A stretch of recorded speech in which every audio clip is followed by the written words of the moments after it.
O primeiro dos 12 elos, a vidya, é simbolizado na roda da vida por um cego tateando o chão com sua bengala.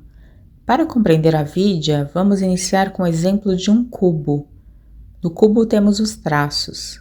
Se olharmos para o desenho por alguns minutos e com bastante atenção, perceberemos que esses traços proporcionam pelo menos duas imagens. A frente do cubo repentinamente torna-se o fundo do que parece ser um outro cubo, sem que nada se altere de fato, a não ser a nossa visão. Logo, podemos concluir que a experiência que temos a partir dos traços ultrapassa o que é determinado pelos traços. A experiência é determinada por uma operação mental interna. Quando localizamos essa operação mental, vemos que temos liberdade diante dela, ou seja, podemos conduzi-la para um resultado ou outro. Podemos criar um clique interno que nos faz passar de uma experiência para outra. Temos que segurar com muito cuidado essa capacidade de poder passar de uma visão para outra, porque ela é a essência da liberdade. Quando abdicamos disso, qual liberdade nos sobra? Temos a liberdade de pintar o cubo, de emoldurá-lo. Achamos que isso é liberdade, mas nesse momento não temos mais liberdade alguma. Ficamos com a visão congelada. Temos a percepção de que o cubo está no papel. Assim surge a separação sujeito-objeto, surge o observador em um lugar e o objeto em outro lugar, separados. Ainda que saibamos que o cubo não pode estar no papel porque ele depende de uma operação mental, quando essa operação mental se dá, o cubo efetivamente aparece como se estivesse localizado no papel.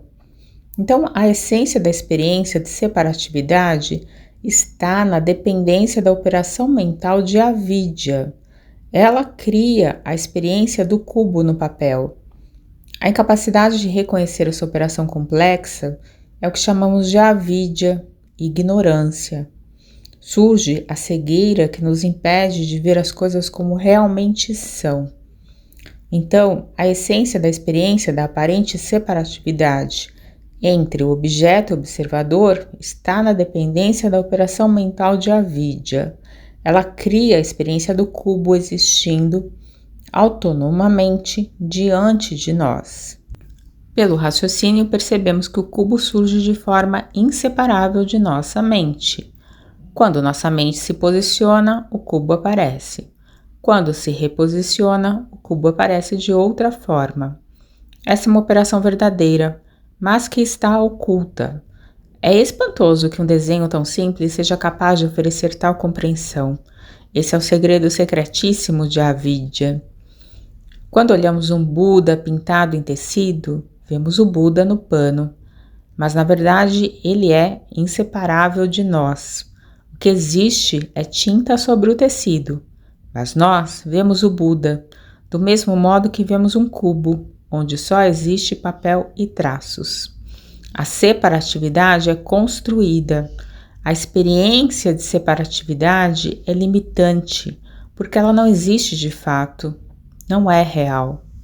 Quando olhamos uns aos outros, também nos vemos separados. Vemos os outros com qualidades que parecem brotar deles mesmos. Essa forma de olhar também é avidya. As qualidades que vemos nos outros são inseparáveis da nossa própria mente. Olha a foto de alguém, você vê qualidades nessa pessoa, você desenvolve sentimentos ao olhar a foto, mas não há ninguém ali, apenas papel e tinta. Assim, de onde viriam as qualidades que você está vendo? As qualidades que vemos nas fotos surgem de nossa própria experiência kármica. Assim, o conteúdo das fotos pode mudar com o tempo. Nós mudamos e as fotos então mudam. E não apenas as fotos, nossas lembranças mudam, o passado muda. O passado se estrutura a cada momento como uma nova experiência na nossa mente. Também ele é a manifestação dessa mente criativa e incessante.